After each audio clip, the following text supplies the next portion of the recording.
किचनमधले napkin 2-3 दिवस वापरले, की खूप असे खराब होतात. त्याचबरोबर पोळी पॉटमध्ये जो आपण कपडा टाकतो, तो सुद्धा खूप घाण होतो. डाग पडतात त्याच्यावर तेलकट वगैरे.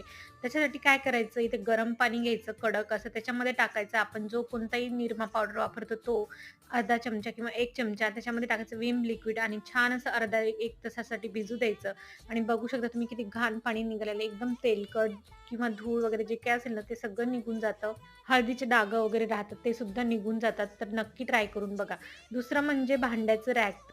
भांडे त्याच्यामध्ये ठेवतो, पण भांड्याचं रॅक काही घासत नाही. त्यासाठी काय करायचं, इथं गरम पाण्यामध्ये लिक्विड टाकायचं, गरम किंवा थंड घ्यायचं आणि छान मिक्स करून घ्यायचं आणि बघा ब्रशच्या मदतीने अशा प्रकारे आपण गॅप वगैरे सगळं क्लीन होतं. त्याच्यामुळे छोटा ब्रश जर असेल तर सगळीकडून जाळ्या वगैरे सगळं क्लीन होतं आणि एखाद्या घासणीच्या मदतीने सगळ्या याच्यामध्ये जे दांड्या असतात उभ्यावाल्या त्याही घासू शकतो आपण. एकदम चकाचक होतं. नक्की ट्राय करा. आवडला व्हिडिओ तर लाईक करा.